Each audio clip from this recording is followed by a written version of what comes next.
Pour ce troisième jour, nous sommes là pour se propulser, entrer dans sa destinée, se dépasser, voir plus loin, laisser Dieu nous utiliser et faire de grandes choses avec nous là où nous sommes. Ce matin, j'ai donné un message en direct sur YouTube où j'expliquais justement à la jeunesse comment est-ce qu'elle pouvait être propulsée, comment est-ce qu'elle pouvait aller au-delà de ses limites, de ses limitations, de ses incapacités, de ses faiblesses, de ses questionnements. J'ai aussi rappelé que tout se trouve dans la parole de Dieu et le secret consiste à se soumettre entièrement à la volonté de Dieu, au temps de Dieu et à la toute-puissance de Dieu. J'ai aussi rappelé qu'il fallait vraiment à tout prix éviter les comparaisons et vraiment se mettre à servir Dieu là où on est avec ce qu'on a. Voilà pourquoi cet après-midi, nous voulions passer un moment avec les étudiants, avec ceux qui étudient, parce que nous savons vraiment que les circonstances actuelles ont déstabilisé énormément de choses. Beaucoup d'étudiants ont perdu peut-être l'espérance, l'espoir, la joie d'étudier parce qu'on ne se voit plus, on est à la maison, tout est compliqué pour les examens, tout est en suspens, on n'a pas de perspective d'avenir avec tous les emplois qui ont été supprimés, les gens au chômage et tout, etc. Mais nous voulons dire que notre Dieu est vivant, que toute chose concourt au bien de celui qui aime Dieu, et nous voulons que nos étudiants placent leur confiance en Christ et pas en autre chose. Nous savons aussi que même hormis le Covid, hormis la circonstance que nous traversons maintenant, il peut être difficile pour les étudiants en Christ de s'impliquer, d'être consacrés, de pouvoir mener de front vie chrétienne et études, vie chrétienne et les amis et les sorties et toutes ces choses. Et donc, du coup, je voulais aujourd'hui donner des conseils pour ceux qui sont étudiants et qui souhaiteraient vraiment pouvoir combiner leur vie étudiante avec leur marche chrétienne, mais surtout avoir les clés nécessaires pour tenir le coup, pour être victorieux et pour être la tête et non la queue. Alors, je vais d'abord commencer par vous donner mes 5 conseils que je donnerai justement à tout étudiant, mais surtout aux enfants de Dieu. Mon tout premier, mais vraiment tout premier conseil, place tout entre les mains du Seigneur. Toute chose, le choix que tu as fait d'études, place-le entre les mains de Dieu. Place ton emploi du temps entre les mains de Dieu. Si tu sais que tu veux servir à l'Église, si tu sais que tu veux être avec ta famille, si tu sais que tu as des choses à faire pour le Seigneur, place ton emploi du temps entre ses mains. Expose-lui simplement que vraiment, voici mes études, voici le temps que je veux te consacrer. Seigneur, organise les choses à ta guise. Et crois-moi, il va le faire.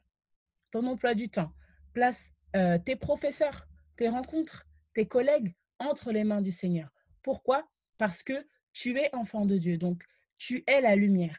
Tu vas attirer la lumière, mais il y a aussi un ennemi à l'extérieur qui va vouloir te distraire, qui va vouloir te décourager, qui va vouloir t'entraîner dans des choses qui t'emmèneront loin de Dieu, loin du plan que Dieu a pour toi. Donc, tes rencontres, tes professeurs, tes camarades, toutes ces choses, tu les places entre les mains du Seigneur. Tu places aussi ton intelligence, ta sagesse, parce que parfois, c'est pas évident de tout comprendre. C'est pas évident les cours, c'est pas évident les leçons, c'est pas évident de tout mener de front. Donc, tu places ton intelligence et ta sagesse entre les mains de Dieu, afin qu'il puisse la renouveler, afin qu'il puisse l'ouvrir aussi face à certaines choses. J'ai ma nièce qui est là, qui peut témoigner. Nous avions prié pour un examen qu'elle devait passer, que vraiment le Seigneur lui ouvre l'intelligence, que le Seigneur soit avec elle, qu'elle puisse avoir vraiment toutes les clés pour pouvoir réussir son examen. Et elle l'a eu. Elle l'a eu et elle a justement eu à témoigner justement de ce que le Seigneur avait fait après qu'on ait prié, que le Seigneur avait vraiment ouvert son intelligence et ce qui semblait difficile, en fait, semblait vraiment beaucoup trop simple d'un coup. Mais c'est le Seigneur qui ouvre l'intelligence. C'est le Seigneur qui fortifie. C'est le Seigneur qui renouvelle ta sagesse. Et avec lui, en le laissant cheminer avec toi, tu vas pouvoir faire des choses que tu n'aurais peut-être pas pu faire seul. Je vais vous lire, pardon, excusez-moi, Proverbe 16.3. Proverbe 16.3 dit « Recommande à l'Éternel tes œuvres et tes projets réussiront. » Quand on parle de projet, on pense que c'est forcément quand on va créer une entreprise, créer un événement ou quoi que ce soit. Non, tes études sont un projet. Tes études, d'ailleurs, c'est le projet de Dieu pour ta vie. Donc, recommande ce projet à l'Éternel afin que tu puisses réussir, puisqu'il est le Dieu de la réussite. Donc, recommande toutes ces choses à l'Éternel et assure-toi d'être avec Dieu en tout temps et en toutes choses. Partout où tu vas, à chaque cours, assure-toi, Dieu est avec toi. Assure-toi, toi, d'être avec Dieu, de l'avoir invité, afin que tout se déroule selon la grâce de Dieu. Vous savez, là, je vous parle à vous parce que vous êtes étudiant, mais même en général, le Seigneur, quand il nous accompagne, il nous évite énormément d'embûches. Il combat pour nous. Il y a des choses qui sont cachées, on ne s'en rend pas compte. Il va marcher avec toi et au lieu que tu prennes la rue de gauche, il va te pousser à prendre la rue de droite parce que dans la rue de gauche, il y aurait eu un danger. À plusieurs reprises, je marchais dans la rue et il n'y a pas longtemps, ça m'est arrivé, j'ai vraiment eu la peur de ma vie. J'avais vraiment, je marchais la tête en l'air. Je marchais vraiment la tête en l'air. J'étais là en train de et je me mets à traverser et puis je sens comme si, vraiment il faut que je me recule en fait, que je me recule et au moment où je me recule, il y a une voiture qui passe à toute vitesse, mais vraiment à toute vitesse et qui m'a raté vraiment de peu. Donc le Seigneur nous accompagne, le Seigneur nous guide. Il y a eu aussi une fois où je suis descendue du métro, ça allait plus vite pour moi de descendre les escaliers pour pouvoir prendre la direction de la gare du Nord. Mais le Seigneur me dit non, tu passes pas par là, tu passes par l'autre côté. Et en fait, par là où je devais passer, déjà, il y avait des dealers, il y a eu une bagarre et tout, etc. Donc, merci Seigneur. Mais en plus, l'endroit où je suis passée m'a permis de rencontrer une personne que le Seigneur voulait vraiment me faire rencontrer. C'est une personne qui était en difficulté, qui à la base m'a demandé un peu d'argent et on a fini par parler ensemble, échanger l'évangile, je lui ai apporté des solutions concrètes pour la situation qu'il avait maintenant, la situation difficile dans laquelle il était. Il était tellement fou de joie, on a pris une photo, il voulait recontacter sa famille, je l'ai aidé à recontacter sa sœur. Enfin, c'était incroyable ce jour-là, ce qui s'est passé. Je n'avais pas du tout prévu d'aller de ce côté-là. J'avais prévu d'aller dans la direction la plus rapide. Tout ça pour dire quoi? Pour dire que vraiment, quand tu t'assures que Dieu est avec toi, tu le places en priorité dans toute chose, tu lui demandes de te conduire dans tes rencontres, dans tes collègues, dans ton travail, dans tes leçons, dans ton emploi du temps, dans tes déplacements, dans les transports, il peut vraiment te surprendre, t'accompagner, te soutenir et te rassurer. Donc, c'est ma première clé. Place déjà toute chose entre les mains du Seigneur. Ma deuxième clé, fixe-toi des objectifs et sois discipliné. Ah, les étudiants, vraiment, surtout vous les enfants de Dieu, soyons disciplinés. C'est vraiment très important, la discipline. On ne peut pas réussir sans discipline. On ne peut pas réussir sans rigueur. Parfois, on se dit, oui, Dieu m'a tout donné, je suis victorieuse, alléluia, amen, et on se couche. Non, il faut aussi que tu puisses faire ta part. Il faut aussi que tu puisses aller au-delà de ce que du minimum syndical en fait, si je peux me permettre. Donc tu dois aller beaucoup plus loin. Fixe-toi des objectifs clairs, des objectifs concrets, des objectifs mesurables et des objectifs réalistes. Qu'est-ce que ça veut dire? Ça veut dire que tu peux te fixer, je ne sais pas trop vos études, mais tu peux te dire en mathématiques, je ne suis pas très douée, mais d'ici le semestre prochain, je veux avoir 12 de moyenne, par exemple. Parce que là, j'ai 8, je vise 12 de moyenne. Et en fait, c'est te fixer un objectif qui est concret, qui est mesurable dans le temps. Ça veut dire que c'est le semestre prochain, ce n'est pas dans 10 ans ou un jour quand ça ira mieux. Mais surtout, tu te fixes un objectif concret. Je veux 12 de moyenne. Je veux arriver à ça au semestre prochain. Donc, à partir de ce moment-là, tu vas pouvoir mettre toutes les actions en place pour arriver à ton objectif. Si tu avances sans objectif, le but c'est que j'ai juste mon année et tout, etc., tu vas stagner en fait. Donc, il faut que tu puisses fixer des objectifs concrets, précis, mesurables et réalistes dans le temps. C'est très important de pouvoir vraiment s'impliquer parce que malheureusement, le fait d'avoir la foi ne nous empêche pas d'être rigoureux, d'être discipliné. Au contraire, Paul lui-même disciplinait sa chair. Ce que je veux dire, c'est que ne sois pas distrait, ne sois pas paresseux et ne sois pas surtout laxiste.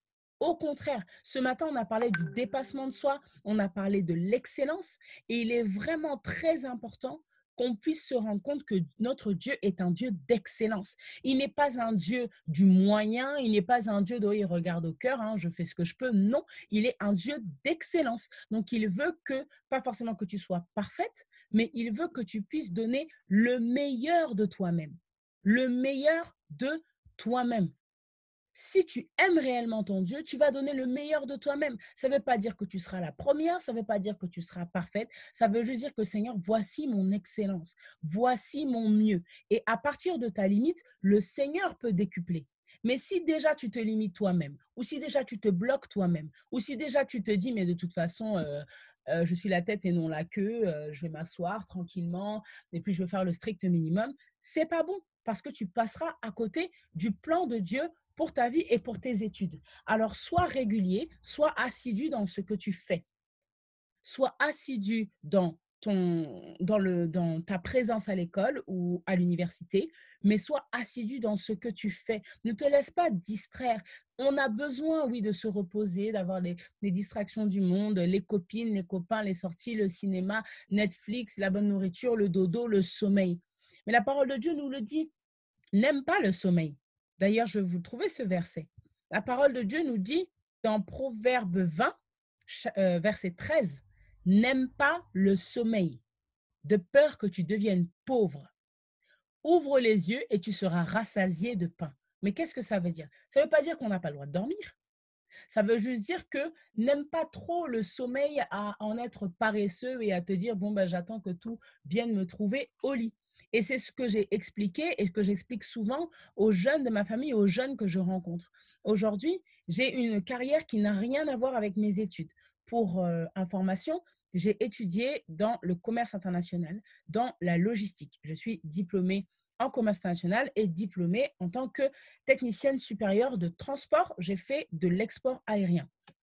Mais mon métier aujourd'hui, c'est comédienne chanteuse. Je suis artiste, intermittent du spectacle. Alors vous allez me dire, mais ça n'a rien à voir. Mais si, ça a quelque chose à voir parce que lorsque j'étais étudiante, je n'ai pas négligé mes études. Au contraire, je me suis investie à fond, j'ai donné mon excellence et j'avais eu de bons résultats qui m'ont permis justement de développer ma passion et d'aller du côté artistique sans craindre d'échouer, puisque de toute façon, si ça ne marche pas, j'ai mon diplôme et j'y ai donné toute mon excellence. J'ai eu d'excellentes notes, j'ai eu d'excellents retours. Donc, au pire, si ma passion ne fonctionne pas, je suis diplômée. Je n'ai pas fait les choses par-dessus la jambe. Je n'ai pas fait les choses avec laxisme et avec fainéantisme. Et pour arriver là où j'étais, il a vraiment fallu m'investir. Il a fallu m'investir et il a fallu que je n'aime pas le sommeil. Parce que si j'aimais le sommeil, je ne serais pas là devant vous. Si j'aimais le sommeil, je n'aurais pas le métier que j'ai. Si j'aimais le sommeil, je serais justement pauvre. Alors pauvre ne veut pas forcément dire en argent, mais pauvre d'esprit, pauvre de vie en fait. Parce que étudier, apprendre, c'est le commencement de la sagesse. C'est important d'aimer apprendre, d'aimer découvrir de nouvelles choses. Et je veux vraiment insuffler ce souffle-là, cette envie à vous, la jeunesse. Aujourd'hui, tout est disponible sur Google. On n'a plus envie d'aller à l'école, on n'a plus envie de lire des livres parce qu'on peut regarder sur Google. On peut poser des questions à Google et c'est Google qui répond. Aujourd'hui, c'est Madame Intel sur Instagram qui va t'apprendre à faire une omelette. Aujourd'hui, c'est Madame Intel sur Instagram qui va t'apprendre à marcher sur des talons. En fait, tout est accessible par les réseaux, par les téléphones et tout, etc. Et on ne cherche plus à se documenter. On attend d'écouter de la bouche de quelqu'un d'autre ce dont on a besoin, mais on ne va plus chercher l'information en profondeur. Il faut vraiment redévelopper cette culture de la lecture, de chercher la connaissance, de chercher à s'informer sur le monde dans lequel on vit, s'informer sur son propre corps, s'informer sur le monde, l'interaction qu'il y a entre les cultures, entre les espèces, s'informer en fait, c'est vraiment important. Acquérir de l'intelligence et de la sagesse, c'est très important. Puisqu'aujourd'hui, on parlait du dépassement de soi, que le Seigneur veut nous utiliser pour nous envoyer devant les rois et tout, etc. Mais c'est vraiment important de te développer à ton niveau. Alors, on ne te demande pas de devenir le plus grand philosophe du 21e siècle, mais il est important d'avoir cette envie d'apprendre, de vraiment apprendre. Donc, il ne faut pas aimer le sommeil. Mon troisième conseil, c'est l'hygiène de vie. Alors moi, je me permets de dire ça, je peux vous le dire, parce que là, maintenant, actuellement, j'ai une hygiène de vie qui n'est pas à 100% correcte, mais je fais mon nécessaire, bien manger, essayer de dormir au mieux, faire du sport et tout, etc. Quand on est étudiant, on néglige ce genre de choses.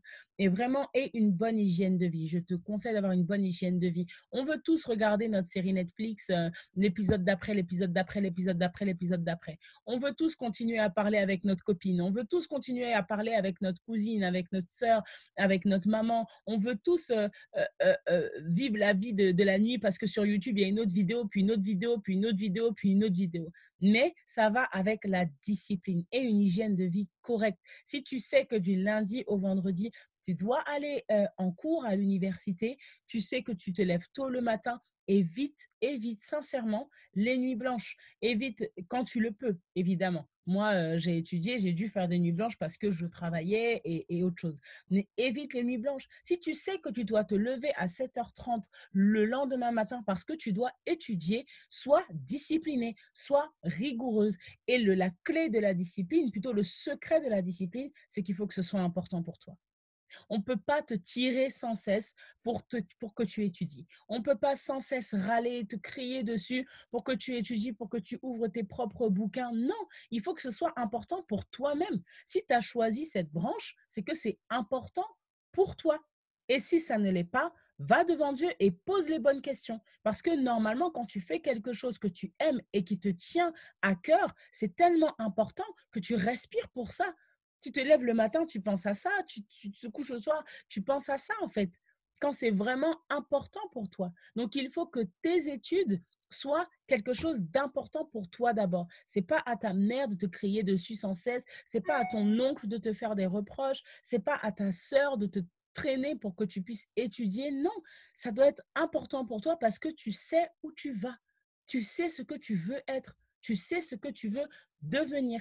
Et si tu ne le sais pas, tu te mets devant la face du Seigneur, comme je l'ai dit ce matin. Seigneur, quel est ton plan pour ma vie? Quelle est la vision que tu me donnes? Qu'est-ce que tu attends de moi? Où est-ce que tu veux m'emmener? Et le Seigneur te révèle ces choses à partir des talents qu'il t'a donnés, des dons qu'il t'a donnés, des aptitudes qu'il t'a donnés et même des rêves que tu as. Beaucoup d'entre nous, on pense que moi, j'avais mes rêves avant de venir à Christ et maintenant que je suis à Christ, mais j'ai tout laissé tomber. Mais ces rêves que tu as, le Seigneur te les a donnés. Moi, le métier que je fais maintenant, c'est un rêve que j'ai eu depuis que je suis petite et je n'étais pas encore en Christ. Mais le Seigneur m'a d'abord rencontré, il m'a d'abord parlé de lui, j'ai d'abord saisi mon alliance avec lui, je me suis laissée guider, briser, émonder, je me laisse aujourd'hui utiliser au travers de ce rêve qu'il m'a permis de réaliser. Je suis maintenant, oui, servante de Dieu au travers de mon rêve, au travers de ce travail. Si j'avais travaillé avant dans ce domaine sans Christ, il y aurait eu des dégâts. Je vous le dis honnêtement parce que le milieu artistique, c'est très, très, très ténébreux parfois. Il y aurait eu des dégâts dans ma vie, mais le Seigneur a permis que je le rencontre avant pour qu'ensuite, lorsque je suis entrée dans mon métier, je peux le servir sans compromission, sans hésitation, avec intégrité. Donc, et une bonne hygiène de vie. Apprends à te ménager, à te reposer, évite les nuits tardives. Crois-moi, la manière de manger et de boire influe sur ta manière sur ton intelligence, sur ton énergie. Alors, on aime tous le petit fast-food ou la bonne nourriture africaine de la semaine, mais le mieux manger, le mieux boire et faire une activité physique, vraiment, ça t'ouvre l'esprit en fait. Ça t'ouvre vraiment l'esprit, ça te permet de libérer en fait, je ne vais pas rentrer dans les détails, mais ces hormones qui te permettent d'être calme, d'être en paix. Donc, c'est vraiment important. Comme je dis, premier point, c'était place-toi entre les mains de Dieu. Deuxième point, c'était fixe-toi des objectifs. Et troisième point, c'était vraiment l'hygiène de vie. Mon quatrième point, c'est qu'il faut que tu aies des bonnes relations. Ça fait pas toujours plaisir parce que parfois on aime bien nos copines, on aime bien nos amis, on aime bien Julie, même si elle est un peu bizarre, même si elle fait des trucs franchement que moi-même je ferais pas. Mais c'est super ma copine Julie, oui mais non. parce que si Julie ne te tire pas vers le haut, si Julie est sans cesse dans la distraction et si Julie te fait faire des choses qui sont contraires à la parole de Dieu, eh ben, c'est pas bon de s'acoquiner, de passer énormément de temps avec Julie à part pour lui donner l'évangile. Pourquoi je dis ça? Parce que quand on est étudiant, on peut être vulnérable. Moi, j'ai été étudiante, je suis partie à Lyon pour faire un master 1. Et lorsque j'ai quitté ma maison et que je suis partie vivre la vie étudiante, je n'étais pas encore en Christ et j'ai fait, j'appelle pas ça des mauvaises rencontres, mais j'ai fait des rencontres qui m'ont influencée. Et c'est alors que je me suis mise à fumer, je me suis mise à boire, je me suis retrouvée en boîte à faire des choses voilà, impossibles. Pourquoi? Parce qu'en fait, j'avais des amis, je les aimais bien. Ah bah oui, fais ça, oui, bah ouais, je vais faire. Bah oui, il n'y a pas de souci, on est ensemble, c'est l'effet de groupe et tout, etc. Et puis j'ai négligé mes études et je suis tombée malade.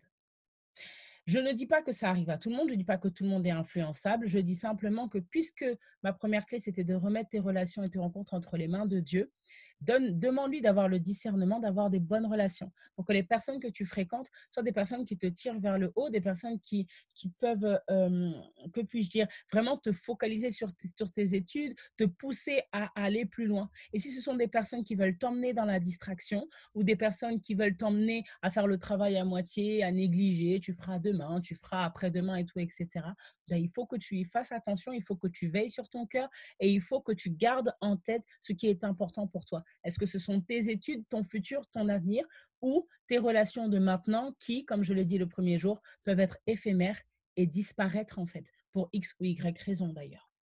Ma cinquième clé, c'est de te dire de persévérer. Ne lâche rien. Accroche-toi. Accroche-toi. Il y a des jours où tu n'auras pas envie d'aller en cours. Il y a des jours où tu n'auras juste pas envie de réviser. Il y a des jours où tu auras un examen, mais en fait, vas-y, je m'en fous. Je m'en fous parce que je suis fatiguée là. Il y a des jours où tu auras envie de tout lâcher. Il y a des jours où tu auras envie de te dire, mais tant pis, en fait, ça y est, j'étudie plus, j'en ai marre. Persévère, ne lâche rien, c'est normal. Tu vas avoir des moments où tu en auras marre, tu auras envie de péter un câble, tu auras envie de te dire que mais ça y est, en fait, je suis fatiguée et en plus, ce que j'apprends, ça ne me dit rien, ça ne me parle pas, ça m'enseigne pas, je m'ennuie, c'est barbant. Sache que ce que tu apprends maintenant, même si pour toi ça te semble barbant, ça te semble être routinier, ça te semble être basique ou ça te semble être inintéressant, demain va te servir.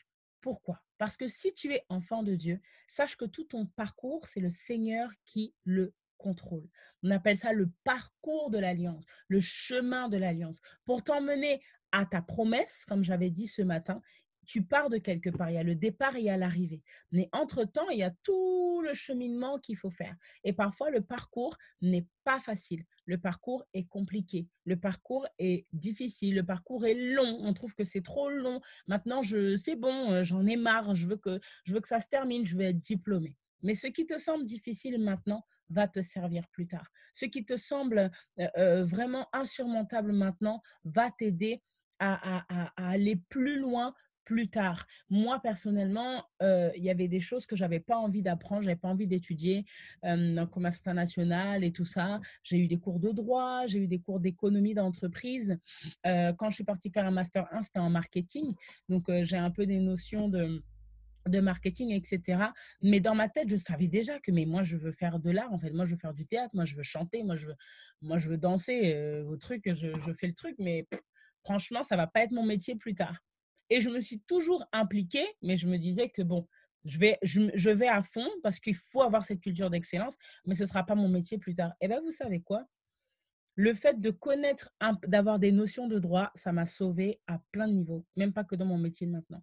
D'avoir des notions de droit, de ce qui se fait, de ce qui ne se fait pas, ça m'a sauvée à tellement de niveaux, vous ne pouvez pas imaginer.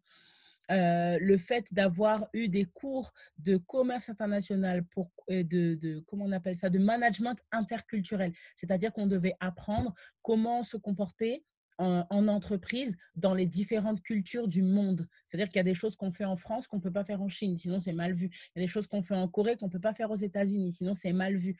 Donc, d'avoir ces cours de management interculturel, de marketing, de commerce international qui, à l'époque, je me disais, mais de toute façon, qu'est-ce que je vais faire avec? Ça m'a aidé à tellement de niveaux. Ça m'a aidé à m'intégrer dans certaines cultures, dans certains milieux, d'être à l'aise dans certains endroits, en fait, parce que j'avais étudié ces choses. Même si elles ne me servent pas dans mon métier de maintenant, le fait de les avoir étudiées, de les avoir vues, de m'être intéressée, ça m'a aidé et ça m'a servi dans énormément de situations où j'aurais pu être mal à l'aise, j'aurais pu me sentir pas à ma place, j'aurais pu me sentir complètement à côté de mes pompes. Mais puisque j'ai reçu cet enseignement, puisque j'ai reçu ces cours, puisque j'ai reçu cette connaissance, j'ai pu me tenir debout avec aisance.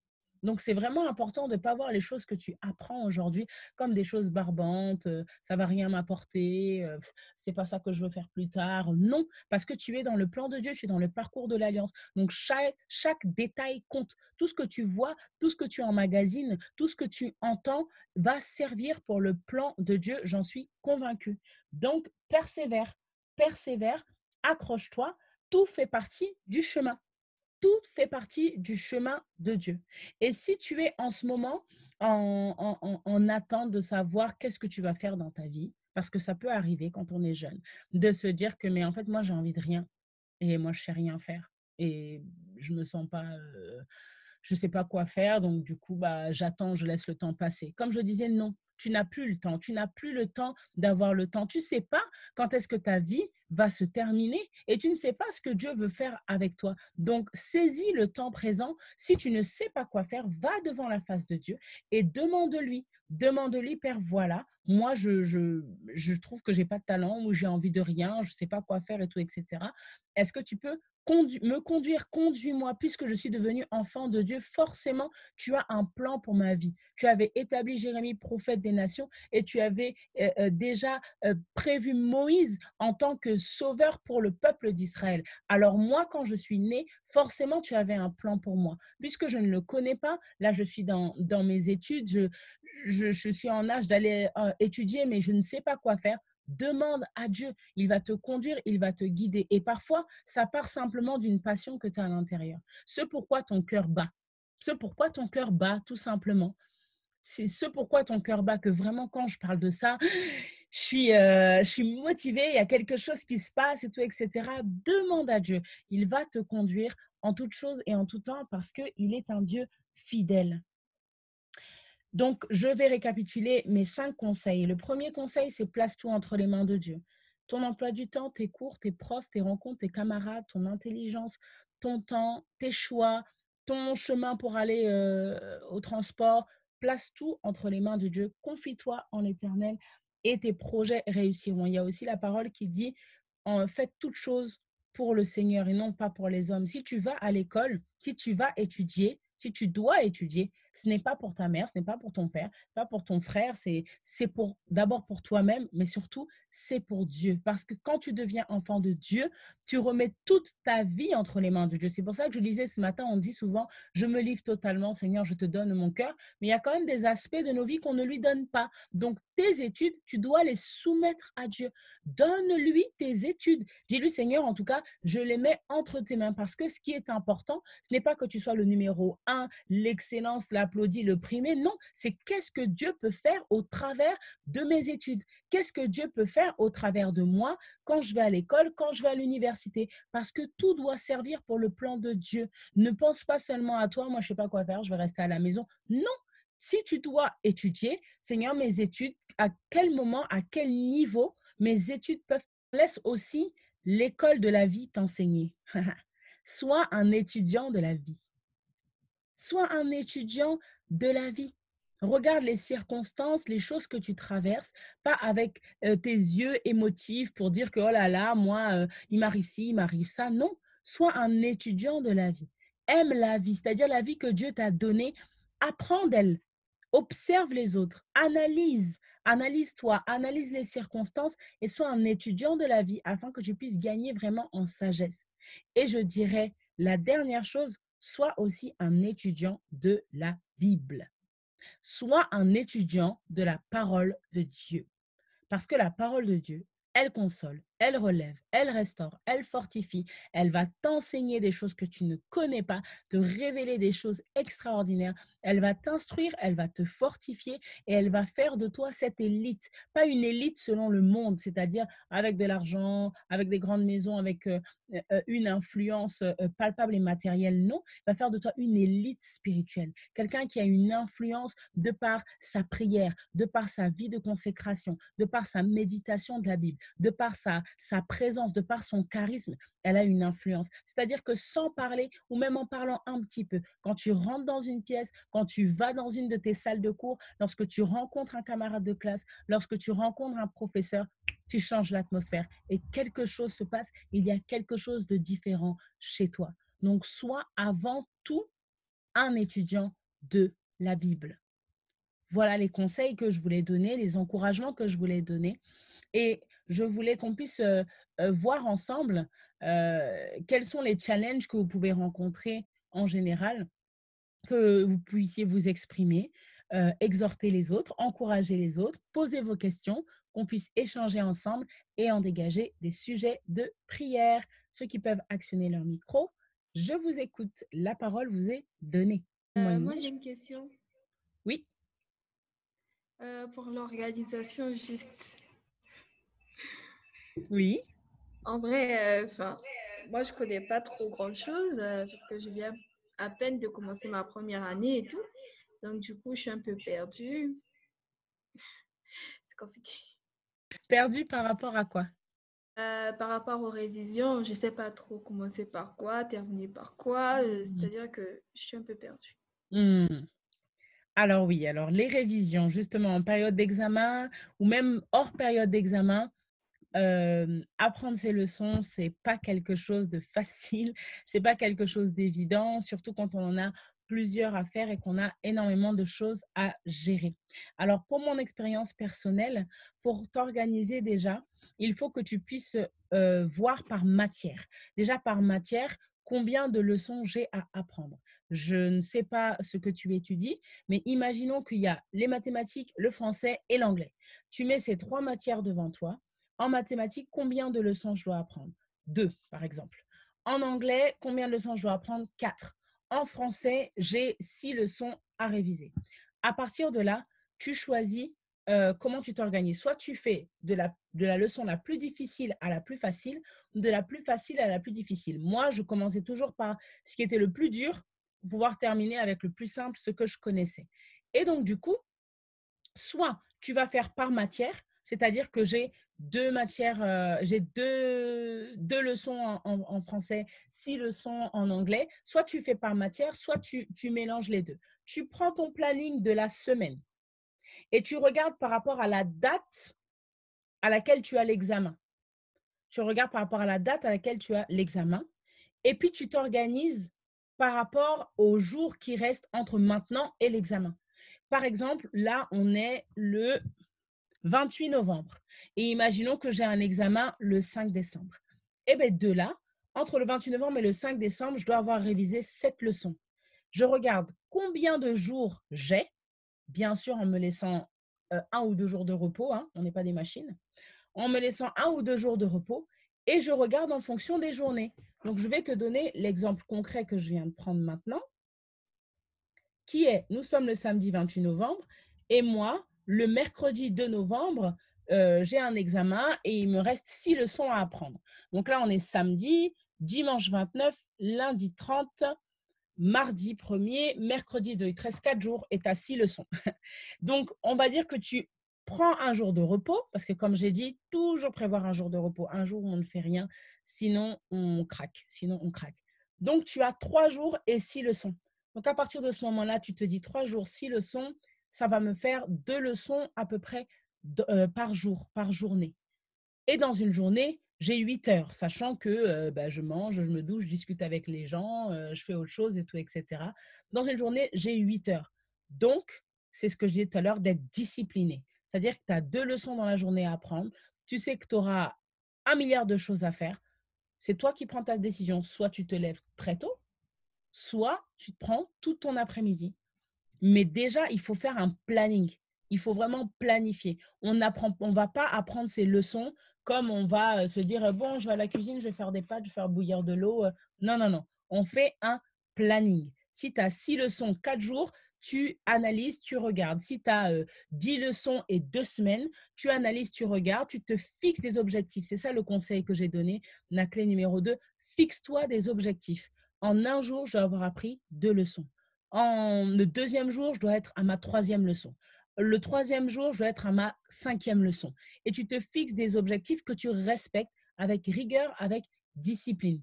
Mais, je mets une nuance, s'il y a un jour, par exemple, où tu avais prévu d'apprendre une leçon et que tu l'as apprise qu'à moitié pour X ou Y raison, ne te mets pas martel en tête. Ne surtout pas se mettre de pression. Ne surtout pas, du coup, faire une nuit blanche, dormir tard, déranger tout le planning et du coup, ne pas pouvoir se lever la journée d'après et être complètement dépassé. Non, vraiment respecter son planning et continuer comme tu l'avais prévu. C'est un peu comme quand on prend des médicaments. On vous dit de prendre 2 fois par jour, on dit matin et soir pendant 7 jours. Mais si tu rates une prise, bah, tu ne reprends pas une prise pour combler en fait. Si tu rates une prise, tu l'as ratée et tu reprends tranquillement le lendemain. Donc, je résume ce que je viens de dire. Quand tu as des révisions, un examen à venir, fixe-toi des objectifs clairs, réalisables et objectifs et tu vois par rapport au nombre de leçons que tu as à faire jusqu'au jour de l'examen, combien de jours j'ai en prévoyant des jours de repos, comme je l'ai dit, et tu essaies de calculer tes journées sans te mettre de pression, mais en te fixant que voilà, lundi, il faut que j'ai appris 2 leçons, mardi, une seule, mercredi, 2, jeudi, etc. Et tu te fixes un objectif et tu le gardes. Tu le gardes et tu le réalises coûte que coûte. D'ailleurs, je vous encourage, les étudiants, vous avez des agendas que vous achetez pour l'école, mais je vous encourage à avoir un autre agenda pour planifier vos journées, surtout en période de révision. Il faut que vous ayez un agenda où vous pouvez planifier votre journée du lundi, votre journée du mardi, votre journée du mercredi. Ça va énormément vous aider, ça va énormément vous soulager, ça va vous permettre aussi de ne pas superposer les tâches. C'est-à-dire que vous savez que vous avez des révisions, mais en même temps, le mercredi, vous avez prévu, je dis n'importe quoi, votre maman a prévu de vous emmener faire des courses avec elle. Il faut que vous appeliez un tel le jeudi. Il faut que vous puissiez faire le ménage, vous occuper des enfants et tout, etc.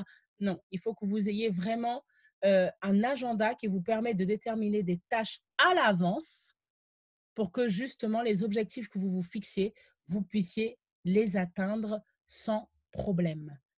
Je ne sais pas si j'ai été claire et j'espère que j'ai été claire et que j'ai répondu à ta question. Oui, oui, c'était clair, c'était clair. Parfait.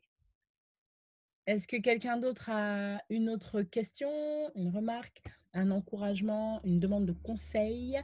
Moi, j'ai... Ah. Mais je ne sais pas si c'est une question ou... C'est Emani et Erika. Alors, je commence par Erika. Oui, vas-y, Erika.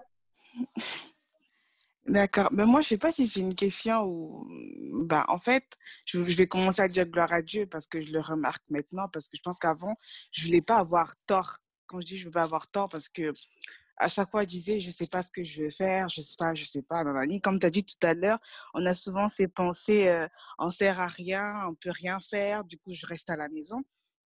En fait, vu que là, je suis un peu plus à la maison depuis l'examen, au fur et à mesure, je réfléchis, je pense et je me dis, c'est pas que je ne sais pas ce que je vais faire, mais c'est juste parce que j'ai peur de l'échec ou, comment dire ça, ou j'ai peur en fait de commencer un truc et je le trouve très dur. D'accord. Parce que j'ai commencé, comme des fois quand je parle souvent avec toi, quand tu m'as demandé ce que je voulais faire, j'ai commencé par dire ah oui, je veux travailler avec les enfants. Mais là, je ne vais pas vous mentir, j'ai changé.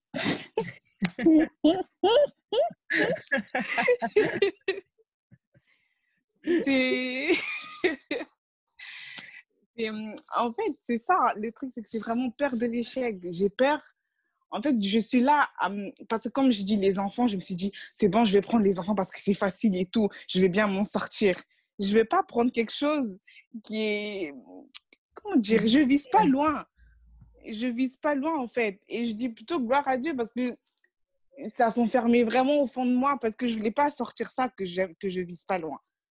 Comme les gens me disent, mais il faut que tu vises loin, comme tu me dis souvent, ou même d'autres m'ont dit, mais il faut que tu vises loin, il faut que tu rêves très loin. Je dis, mais pourquoi rêver très loin si c'est dur à faire après Ça va être très dur. Du coup, j'aimerais un peu de conseils là-dessus parce que au moins là, je me rends compte que vraiment, c'est parce que je ne veux pas viser loin. Et si je ne veux pas viser loin parce que j'ai peur, c'est vraiment une très, très grande peur. D'accord. Amen. Alors justement, gloire à Dieu pour ce témoignage que tu viens de donner, et tu n'es pas la seule, et ça a été mon cas. Beaucoup de jeunes ont peur de l'échec. C'est-à-dire qu'ils font le strict minimum, pas parce qu'ils ne sont pas capables, mais parce qu'ils préfèrent rester dans leur zone de confort, là où ils sont à l'aise, là où ce n'est pas les grandes eaux, là où on ne risque pas de se noyer, pour pouvoir justement ne pas prendre de risques, en fait, et ne pas courir à l'échec. Et ça, je vais dire deux choses. La première chose, c'est que vous allez penser que je ramène tout à ça, mais parfois c'est dû à une blessure. C'est-à-dire qu'on a dû te dire ou tu as dû vivre une expérience où justement tu as échoué et tu as eu des mauvaises paroles ou toi-même tu as eu des mauvaises pensées, tu t'es dévalorisé et du coup cette peur de l'échec, elle revient à chaque fois que tu oses penser à quelque chose, tu te dis non, non, non, non, je ne vais pas réussir. Non, non, non, non, non, je ne vais pas y arriver. Non, non, non, non, je ne m'aventure même pas à rêver. Alors que euh, quand cette blessure est guérie, que oui, ça peut arriver, que je réussisse pas tout, mais ça ne remet pas en cause mes capacités, ça ne remet pas en cause qui je suis en Christ. La deuxième chose que je veux dire, c'est que justement la peur de l'échec vient du fait que tu places tout sur toi. Ça va être dur, je ne vais pas y arriver. Pourquoi je vais voir loin alors que je vais échouer en fait? Mais ce qu'on a dit avant-hier, hier et aujourd'hui, c'est qu'en Christ, il n'y a pas d'échec si c'est lui qui te conduit. Si c'est lui qui a préparé ton départ et ton arrivée, il n'y a pas d'échec. Je disais ce matin dans la vidéo que le peuple d'Israël a été sorti d'Égypte parce que Canaan était déjà prêt, leur promesse était déjà prête, leur arrivée était déjà prête. Par contre, il y avait tout le chemin à parcourir qui semblait dur si on ne garde pas les yeux fixés sur Dieu. Ce qui a fait qu'Israël a échoué dans le désert, qui sont tombés dans le murmure, dans l'hésitation, dans la désobéissance et dans l'idolâtrie, c'est parce qu'ils n'ont pas gardé l'alliance que Dieu leur a donnée au travers de Moïse et ils n'ont pas gardé l'alliance des choses, des miracles qu'ils ont vus du Seigneur. Et toi, si tu es là aujourd'hui, c'est que tu es enfant de Dieu et c'est qu'à un moment de ta vie, tu as cru en ce Jésus-Christ et que tu as été témoin des miracles qu'il peut faire, des prodiges, de son amour, de sa gloire, de sa grandeur. Alors, comme Israël, c'est pas parce que tu traverses le désert ou tu traverses la mer Rouge que tu dois oublier les bienfaits de l'Éternel dans ta vie et que tu dois oublier que de toute façon, il t'a promis Canaan. Il t'a promis d'être la tête et non la queue si tu obéis à ses commandements. Il t'a promis qu'il a des projets pour toi de paix. Il veut te donner un avenir et de l'espérance. C'est les promesses que Dieu te donne. Si tu gardes les yeux fixés sur les promesses, tu ne verras pas les difficultés du désert. Tu ne verras pas les difficultés que tu vas traverser. Donc, c'est vraiment important. C'est pour ça que je disais, soyons des étudiants de la parole et tout remettre entre les mains de Dieu. Parce qu'une fois que tu comprends, tu saisis ton identité, tu saisis qui est Christ, tu saisis ce que Dieu dit de toi, tu vas pouvoir avancer sans crainte et sans regarder à droite ni à gauche ou te plaindre ou murmurer ou t'asseoir pour dire que non, moi là, c'est fini, je ne peux plus. Non, tu vas continuer d'avancer contre vents et marées parce que le Dieu que tu sers, il a dit que tu vas y arriver. Et honnêtement, je veux vous encourager parce que moi, je suis très intéressée par justement ce qui se fait dans le monde, c'est-à-dire des gens ordinaires qui font des choses extraordinaires. Je regarde beaucoup de choses comme ça. Et vous savez, nous, on a l'avantage d'avoir Christ, mais comme on est combattu, on ne saisit pas que, mais c'est en nous cette capacité de faire de grandes choses. Et je vais prendre l'exemple de cet homme, cet Indien, qui se baladait sur la plage de sa ville un jour et qui s'est rendu compte qu'elle était vraiment trop sale, plein de déchets, de détritus et tout ça. Et c'était vraiment rempli. Hein. C'est pas, il y avait un papier, un masque. Non, non, c'est les détritus comme il y a en Inde ou comme parfois il peut y avoir en Afrique, tout le long d'une plage, tout le long d'une côte. Eh bien, vous savez quoi? Il s'est dit, mais moi, je ne veux pas voir ma ville comme ça. Alors, je vais commencer à aller ramasser les déchets. Alors, au début, tout le monde s'est moqué de lui pour lui dire, mais tu as vu la longueur de la plage? Genre, tu vas tout ramasser là. Tu vas vraiment tout ramasser. Il a dit, oui, je vais ramasser, même si ça va me prendre le temps que ça va me prendre, je vais tout ramasser. Et ça lui a pris des semaines, des mois où il était tout seul. Il était tout seul pour le faire. Il allait avec sa petite poubelle et ses affaires pour jeter. Je vous mettrai d'ailleurs, quand je mettrai ce Zoom en ligne, je vous mettrai dans la barre d'infos le lien de ce reportage. Et après plusieurs semaines, il est parti en parler à sa famille, à ses amis. Et puis, il y en a certains qui lui ont dit, mais tu ne vas pas faire ça tout seul. Mais vas-y, viens, on va venir avec toi. On va venir avec toi. Et après, ils ont commencé à l'aider ici et là. 1, 2, 3, 4, 5, 6. Puis ils sont 9, puis ils sont 10. Et au bout de quelques mois, la ville s'est aperçue de ce qu'il était en train de faire. Et du coup, les autorités ont mis à sa disposition des grues, des grands sacs poubelles, des objets, des instruments, des gants et tout, etc., pour qu'il puisse mener à bien sa mission. Et l'aide n'a fait que venir, les bénévoles se sont rajoutés, et au bout de plusieurs années, ils ont nettoyé toute la plage. Et du coup, son deuxième objectif maintenant, c'est de s'attaquer à une autre plage de l'Inde. Pourquoi est-ce que je vous dis ça? Je vous dis ça parce qu'au début, il était tout seul et que tout le monde lui disait, mais alors là, tout seul sur tes kilomètres de plage, tu vas jamais y arriver, tu vas jamais y arriver. Mais qu'est-ce qui se passe quand on est en Christ? Il nous envoie des gens. C'est-à-dire qu'il faut d'abord que toi, tu y mettes, toi, tu fais le premier pas. Même si c'est difficile, le Seigneur, lui, va venir te soutenir. Ce n'est même pas des hommes physiques qui peuvent t'envoyer, mais il vient te soutenir, il vient t'accompagner. Au départ, ce qui semble impossible ne le devient plus. Parce qu'au fur et à mesure, dès que tu as fait le premier pas, un pas, plus deux pas, plus trois pas, plus quatre pas, eh ben, tu y arrives. Et je prends même l'exemple des enfants, les bébés. Vous voyez bien quand ils commencent à marcher, oh là là, ça trébuche, c'est très difficile. Et ils tombent plusieurs fois, certains se cognent, mais ils recommencent encore. Et au bout d'un moment, ils font un pas, 2, 3, 4, 5, 6 et ils se mettent à courir et ça y est, ils ont réussi. Mais au départ, c'est difficile parce que les muscles ne sont pas habitués, parce qu'on n'a pas d'équilibre et tout, etc. Et c'est la même chose pour toi. Si tu ne te permets pas de rêver, si tu ne te permets pas de voir loin et si tu ne permets pas à Dieu de te révéler la vision qu'il a pour ta vie, oui, il y aura cette stagnation et il y aura cette prison qui va te convaincre que de toute façon, tu n'arriveras à rien. Tu n'arriveras à rien. Et c'est pour ça que je disais encore ce matin, ne choisissons pas notre voie par notre propre force, par notre intelligence. Ne te dis pas, oui, j'ai choisi les enfants parce que c'était facile, au moins je vais réussir. Non, regarde qu'est-ce qui fait battre ton cœur? Quel est le rêve que le Seigneur a mis en toi? Qu'est-ce que tu te vois faire pour le restant de tes jours? Et soumets-le à l'Éternel et il va te guider et il va t'aider. Mais la peur de l'échec n'est pas le partage d'enfants de Dieu et je prie qu'au nom de Jésus, cette peur puisse s'en aller, que tes yeux puissent s'illuminer afin que tu puisses voir qui tu es en Christ et à quel point le Seigneur qui t'a aimé le premier a prévu quelque chose d'extraordinaire pour ta vie afin que tu aies un avenir et de l'espérance. N'hésite pas à nous contacter, à nous envoyer un mail ou à m'appeler directement pour qu'on puisse continuer de prier à ce sujet pour que le Seigneur soit glorifié. Sois béni. Amen.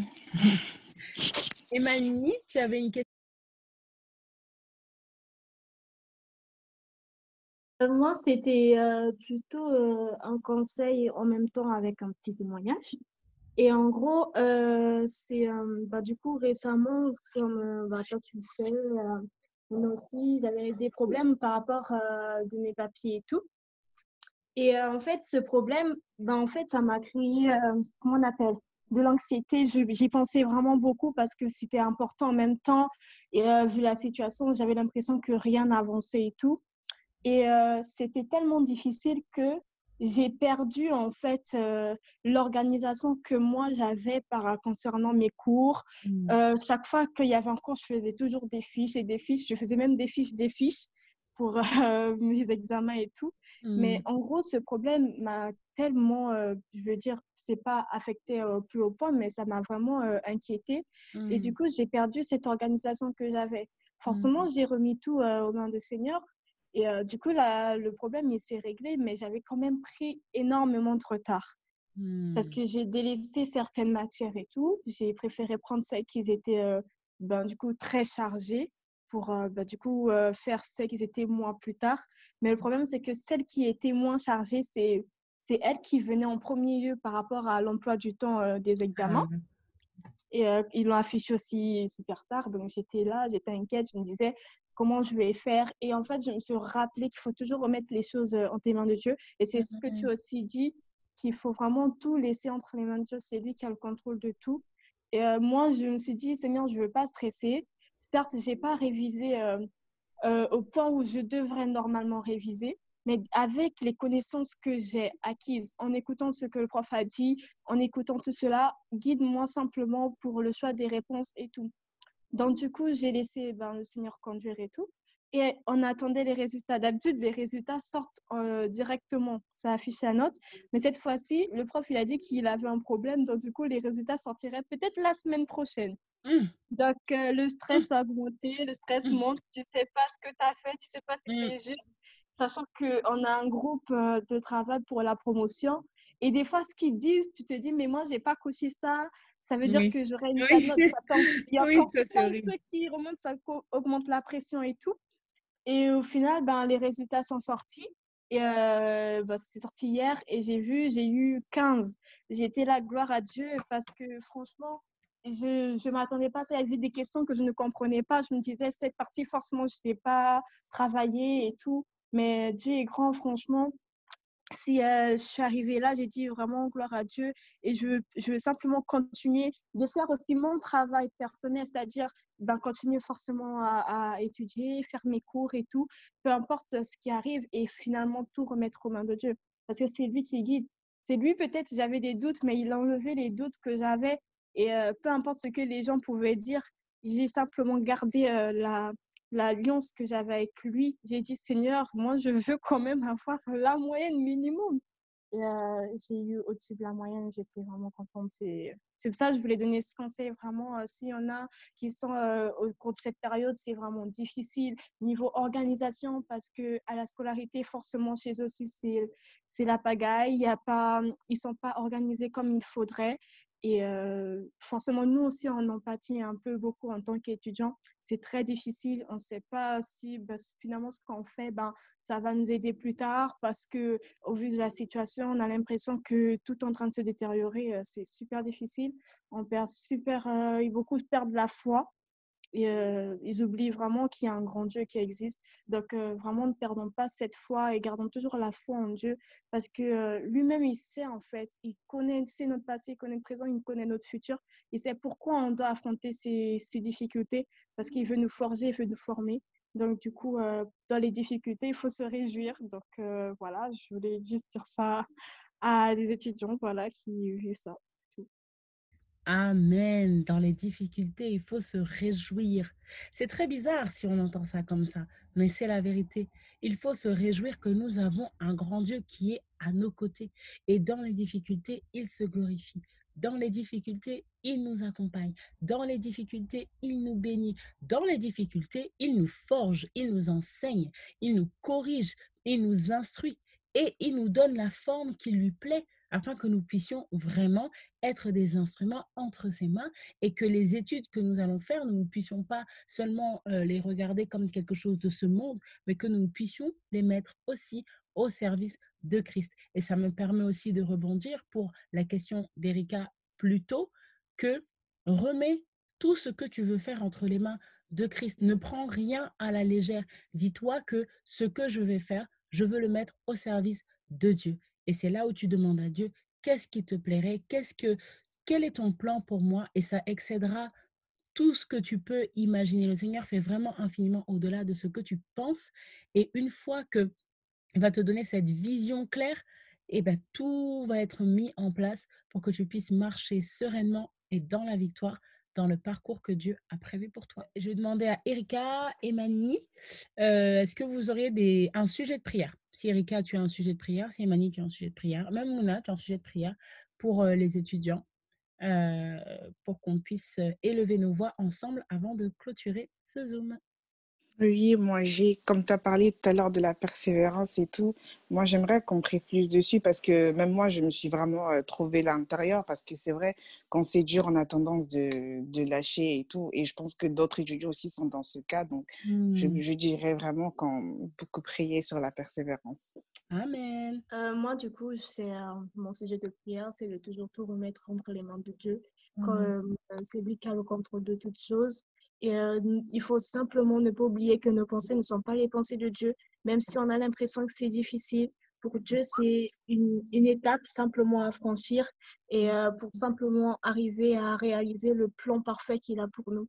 Donc, vraiment, il faut simplement tout remettre entre les mains de Dieu. Voilà. Amen. Quelqu'un d'autre a un sujet de prière? Pour la discipline, j'ai reçu. Pour les partiels qui vont commencer lundi, là. Ah, pour des partiels, il y a des partiels qui commencent lundi? Oui, pour moi. Eh bien, chez nous, ça a déjà commencé. D'accord. Eh bien, on va prier pour ça, pour la réussite et que le Seigneur ouvre ton intelligence et ta Amen. sagesse et qu'il puisse vraiment te fortifier et te libérer de tout stress. Amen. On va prier pour ça.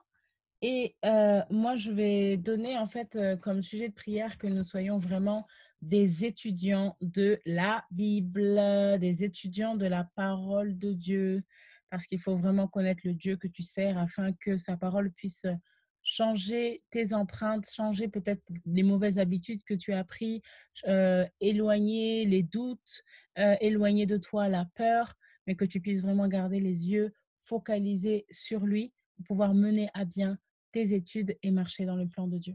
Alors, on va élever nos voix ensemble et prier pour tous ces sujets de prière. Je rappelle la persévérance, tout remettre entre les mains de Dieu, être discipliné, rigoureux, et pour les partiels de notre sœur Céleste lundi. Élevons nos voix et prions ensemble. Ceux qui veulent, pouvez activer vos micros. Père éternel, Dieu de gloire, je veux te dire merci.